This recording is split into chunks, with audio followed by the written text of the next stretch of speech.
आपण कोणाला मोठे म्हणतो. एक जण म्हणला साहेबांनी माझ्या खांद्यावर हात टाकला, तुला दाबायसाठी टाकलाय. साहेबाच्या गोळ्या संपल्या तोय तुला मोठं करायला. येडा आहे का साहेब? तुला मोठं करीन आणि तो मुंबईला जाईन इटा उचलायला. कसं करून आपण कोणालाही मोठं म्हणतो. हा, झाडाखालचं झाड कधीच मोठं होत नाही.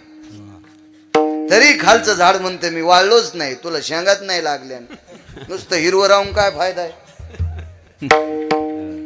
होय बंडू, झाडाखालची सोयाबीन वाढत नाही पण शेंग लागतच नाही. ऊस वाढत नाही पण फिर वाढतच नाही. कापूस हिरागार झाडाखाली बोंड लागतच नाही. हे खापक्या झाड बारक्या झाडाला मोठंच होऊ देत नाही. तरी काही दलिंदर त्यालाच मोठं म्हणते. विठाला मोठं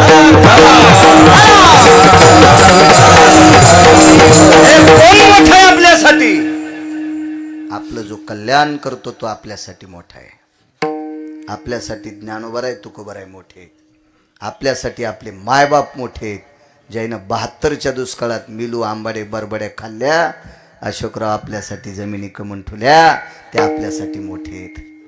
आपल्यावर उपकार करणारी संत मोठे आहेत. ज्ञानोबा आहे, तुकोबा आहे जर नसते तर आपल्यातून ऊसातल्या डुकरात काय फरक राहिला असता.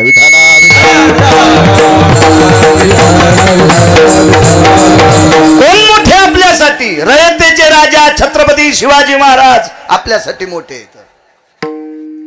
छत्रपती शिवाजी महाराज जर जन्माला आले नसते ना तर टाळ मृदंग इना औषधाला सापडा नसता, औषधापुरता सापडा नसता. ते आपल्यासाठी मोठे आहेत. धर्मनिरपेक्ष महाराणा प्रताप आपल्यासाठी मोठे आहेत. ही लोक आपल्यासाठी मोठे आहेत. आता तुम्ही मोठं कोणाला म्हणता? पैशावाल्याला. अशोकराव, पैशान माणूस मोठा नसतो. पैशानं ज्याच्या त्याच्या घरच्या सुखसोयी उत्पन्न करता येतात.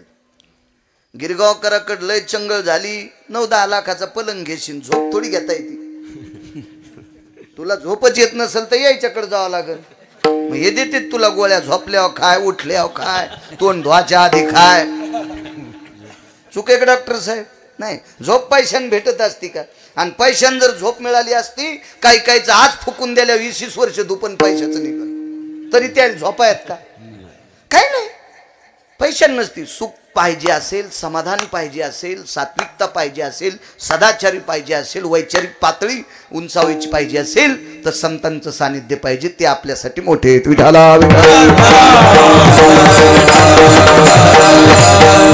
आपण मोठं म्हणतो. आणि हा जगातला 1 नंबरचा मोठा तुकोबरायकडे जात होता. तुकोबरायकडे आपल्याला मोठं म्हणायची सवय. महाराज लय मोठ्या गाडीत आला की ते लय मोठे आहेत. आणि लोकनाट्यवाल्याला लक्झरी आहे आता. हो, मी परवाला ती कोणती व्हॅन म्हणते डॉक्टर हॅनिटी व्हॅन, हॅनिटी म्हणलं होतं प्रसाद तुला आपल्याला पाव, तर ते म्हणले 90 लाख रुपये लागतात. मग इथं आवाज गेली. बापरे. आणि ती व्हॅनिटी आता नाव नाही घ्यायची, लय जणाला कपडे बदलायला आहे. काय नसतं पण भारीची गाडी असती म्हणजे माणूस मोठा असतो असं काय नाही. अद्याप नाही. कोणाला बी. उलट अशोकराव चुकीच्या लोकांकडे कुंटाला पैसे येतात, त्याच्यावर मोठा नसते. मोठा कोण? मी बोलत असताना तुम्ही पाहता आणि ऐकता, आणि मी बोलत असताना तुम्ही टकलावून ऐकता, हे मी पाहतोय. ह्या दोघांच्या मधातली रेंज जिवंत ठेवणारा, कनेक्शन जिवंत ठेवणारा तो जगातला मोठा आहे. देखवी ऐकवी एक नारायण, तयाचे भजन चुकू नका. तो मोठा आहे. आणि तो विश्वातला मोठा तुकोबरायकडे जात होता. काय दरारा असलो, काय वजन असो, तरी ते म्हणले माय वाणी पुरत नाही. इथं कडक टोपी घालून याच्या त्याच्या दुकानावर चहा प्यायला जातो, बायको 7 भाईचा कापूस याची ती, तरी ते म्हणता आपल्यासारखा कोणीच नाही. काय येडगळेस तू सुंबड्या, तुला आकलीचा कांदा आहे का काय? पप्याची माय तुला जगवायली नाल आहे का? आणि तू पुन्हा मोठा म्हणतो. कोणी कोण मोठा आहे तू? विठाला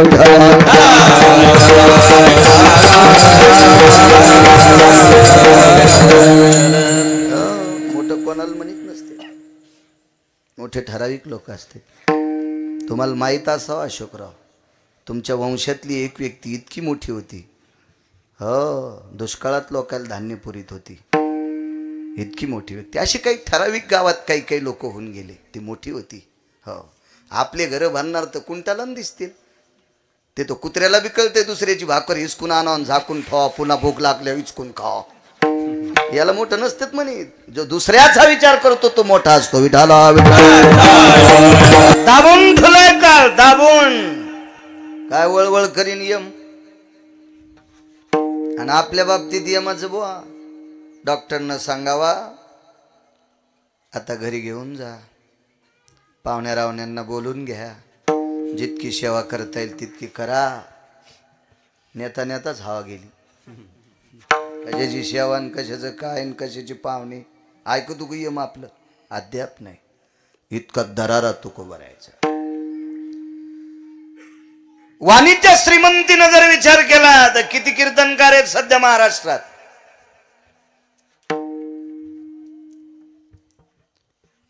तरी पण आजही चुकीची भजनं केल्या जातात. किती भजने आहेत, किती कीर्तनकार, किती मृदंगाचार्य, पण आजही गाथ्याच्या बाहेरची भजनं केली जातात. तुकोबराच्या काळात हरिनामानं विश्व ढवळून काढलं होतं. हरी विश्व ढवळून काढलंय भजनानं. काय वाणी श्रीमंत असेल. एक जण म्हणला, महाराज मला पाहिले होते वाकून राम राम घाली, ते पैसे असतील त्याच्याकडे म्हणून ते कानकोंड येईल नाना.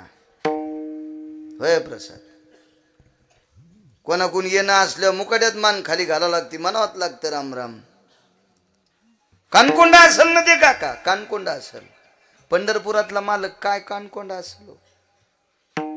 नुसता राम राम नाही, मनन घरी जात होता. पाहुणे घराशी आजी आले ऋषिकेशी, काय करू उपकार कोप मोडकी जर्जर. मनन मनन घरी यायचं. मनन किती मोठा